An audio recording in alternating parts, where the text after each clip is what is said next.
శ్రీ గురుభ్యో నమ. శ్రీమాత్రే నమ. మా భక్తి టీవీని ప్రోత్సహిస్తున్నటువంటి మా ప్రేక్షకులందరికీ ధన్యవాదాలు తెలియజేస్తూ ఒక చిన్న విన్నపం తెలియజేసుకుంటున్నాము. చాలామంది మా ఛానల్ని ఎంకరేజ్ చేస్తున్నారు, చక్కగా చూస్తున్నారు, మంచి కామెంట్స్ పెడుతున్నారు. మాకు కూడా చాలా సంతోషంగా ఉంది. అయితే మా టీవీని వాచ్ చేసిన వాళ్ళు సబ్స్క్రైబ్ చేసుకోవడం లేదు. దయచేసి సబ్స్క్రైబ్ చేసుకోవలసిందిగా విన్నపము చేస్తూ ఉన్నాము. ఈరోజు మనము చెప్పుకుంటూ ఉన్నటువంటి అంశం ఏమిటి అంటే వివాహ పొంతనల గురించి. చాలామందికి రకరకాలైనటువంటి అపోహలు ఉన్నాయి. అవి ఒక్కొక్కటిగా తీర్చడానికి నేను ప్రయత్నం చేస్తాను.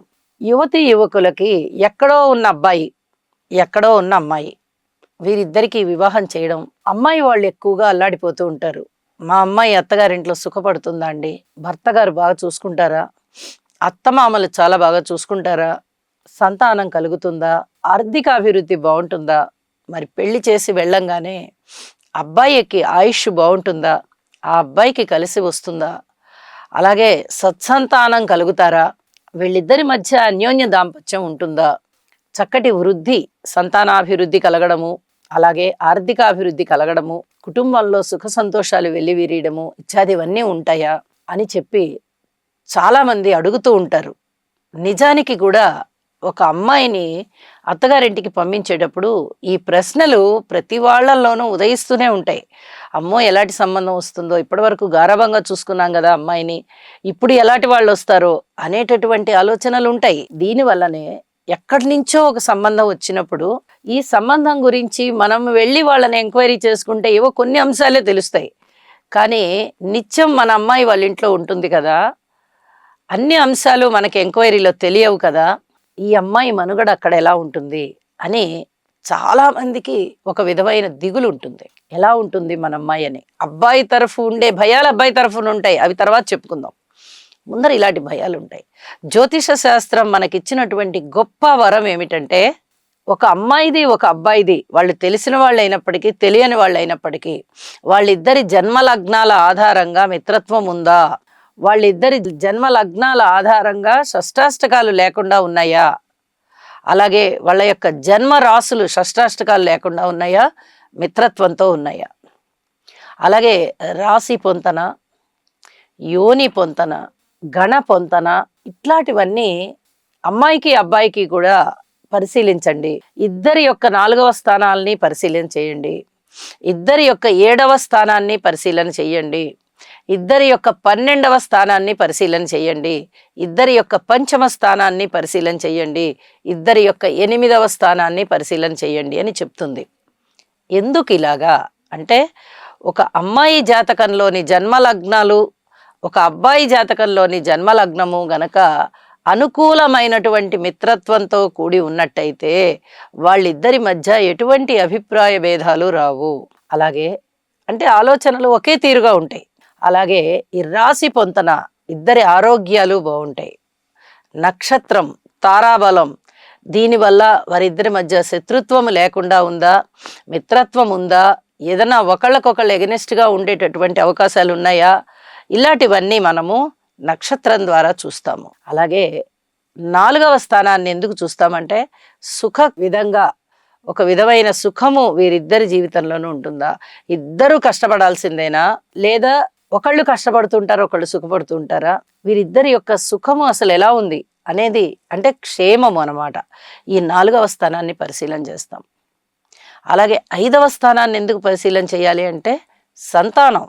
వీళ్ళిద్దరికి సత్సంతాన యోగం ఉందా, ఒకళ్ళకి సంతాన యోగం ఉండి ఒకళ్ళకి సంతాన యోగం లేకపోయినా, లేదా ఇద్దరికి సంతాన యోగాలు లేకపోయినా, సత్సంతానం లేకపోయినా అక్కడ ఒక డ్రాబ్యాక్ పడిపోతుంది. అలాగే 7వ స్థానం అంటే వివాహ యోగ్యత ఉందా లేదా, వివాహం చేసుకోవడానికి వీళ్ళకి అనుకూలమైనటువంటి శారీరకమైనటువంటి స్థితి, మానసికమైనటువంటి స్థితి, ఆర్థిక పరమైనటువంటి స్థితి వీరికి ఉన్నాయా. ముఖ్యంగా అబ్బాయికి చూడాలి, దానికి సపోర్టెడ్గా అమ్మాయికి కూడా చూడాలి. అమ్మాయి అబ్బాయి ఇద్దరి జాతకాల్లోనూ ఈ 2 అంశాలు కూడా పరిశీలించుకుంటూ వెళ్ళాలి.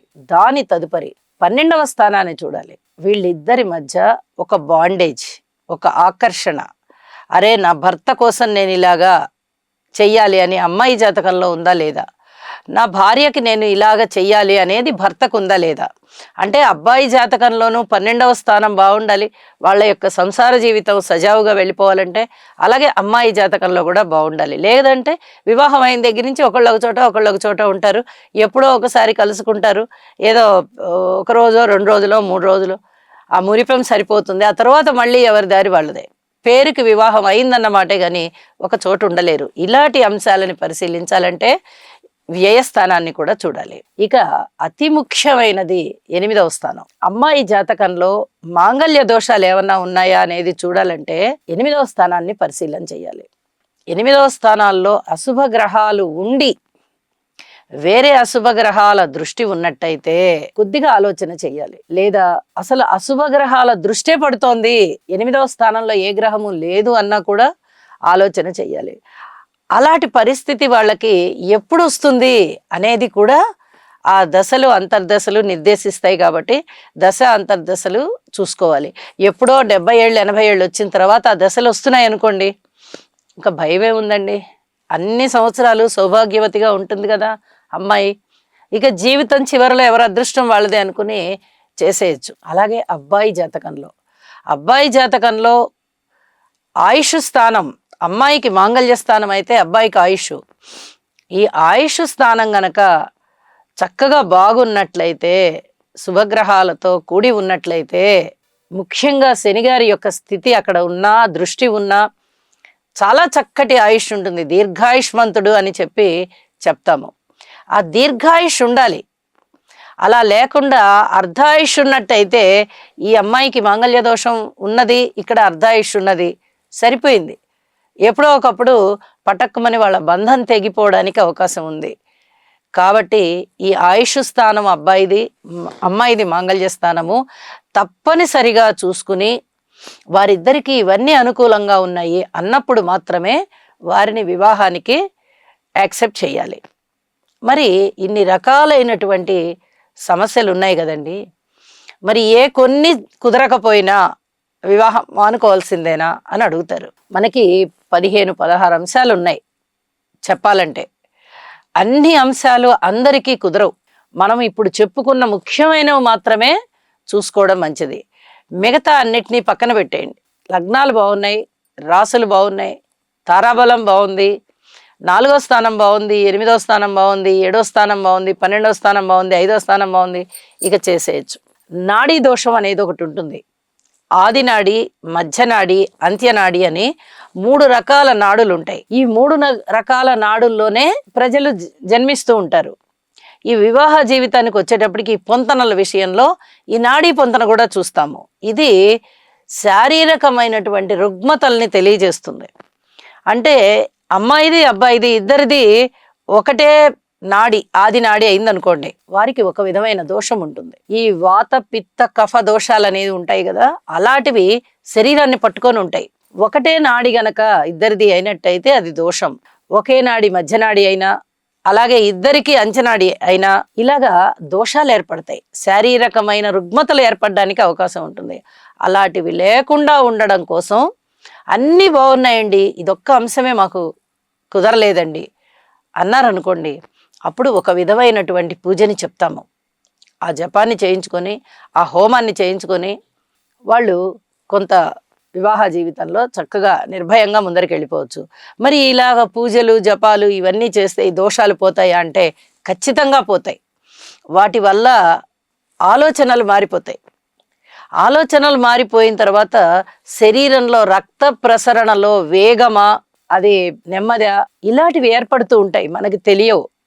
మన బీపీలు షుగర్లు ఇవన్నీ ఎందువల్ల వస్తున్నాయి? ఆలోచనల వల్ల వస్తున్నాయని చెప్తున్నారు కదా డాక్టర్స్.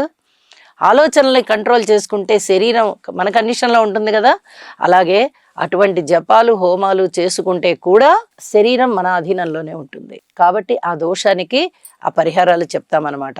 ఈ విధంగా అన్నీ బాగున్నాయి అన్నప్పుడు ఇద్దరి జాతక చక్రాలని, అమ్మాయిది అబ్బాయిది ఇద్దరి జాతక చక్రాలని పక్కపక్కన పెట్టుకొని ఈ రకంగా గనక పొంతనలు చూసినట్లయితే, ఈ రకంగా ఇద్దరి పొంతనలోనూ మంచి మార్క్స్ వస్తున్నట్టయితే నిరభ్యంతరంగా వివాహం చేయవచ్చు. ముఖ్యంగా లగ్న పంచమ భాగ్యాధిపతుల బలము ఇద్దరి జాతకాల్లో గనక గట్టిగా ఉన్నట్టయితే కూడా వారికి వివాహం చేసేయవచ్చు అని జ్యోతిష శాస్త్రం చెబుతూ ఉన్న కారణం చేత మనము వివాహ పొంతనలని ఎక్కడో ఉన్న అమ్మాయి వీరిద్దరికి జాతక పొంతనలన్నీ కుదిరినట్టయితే మనము ఒక 75 మార్క్స్ వేసేసుకోవచ్చు జాతకానికి. మరి మిగతా 25 ఎక్కడ వేస్తామండి అంటే, మిగతా 25 మార్క్స్ వెళ్ళి ప్రత్యక్షంగా వాళ్ళ కుటుంబాన్ని, వాళ్ళ అలవాట్లని, వాళ్ళ మాట తీరుని, వాళ్ళ ఆలోచనని, వీటిని ప్రత్యక్షంగా చూసి తెలుసుకోవాలి. అది కూడా చాలా అవసరం. కేవలం జాతకాన్ని నమ్మి మాత్రమే ముందరికి వెళ్ళకూడదు. ఎందుకంటే జాతకం చాలా బాగుంటుంది, కానీ ఆ అబ్బాయో ఆ అమ్మాయో పుట్టి పెరిగినటువంటి పరిస్థితులు అంత పెద్ద గొప్పగా లేవనుకోండి, వాళ్ళు అలాంటి ఆలోచనలతో ఉంటారు. ఇక అవన్నీ ప్రక్షాళన జరగాలంటే చాలా సమయం పడుతుంది. కాబట్టి వాళ్ళు పుట్టి పెరిగిన ప్రదేశం ఎలా ఉంది, వాళ్ళు ఎలాంటి ఆహారపు అలవాట్లలో ఉన్నారు, ఎలాంటి ఆలోచనలు చేస్తున్నారు, ప్రతి వారితోనూ ఎలాగ మర్యాదగా ప్రవర్తిస్తున్నారు అనేవి స్వయంగా చూసుకొని కూడా నిర్ణయించుకోవాల్సి ఉంటుంది. దానికోసం ఆ 25%ని పక్కన పెడుతున్నాం అన్నమాట. కాబట్టి ఈ వివాహ పొంతనల విషయంలో కానీ, అమ్మాయికి వివాహం కుదుర్చుకోవాలి అంటే వరుని యొక్క వివరాలు ఇటు జాతక పరంగా కానీ అటు కుటుంబ పరంగా కానీ ఎలా ఉన్నాయి అనేది పరిశీలన చేసుకొని వివాహాలు కుదుర్చుకోవాలి అని చెప్పి తెలియజేస్తూ శుభం.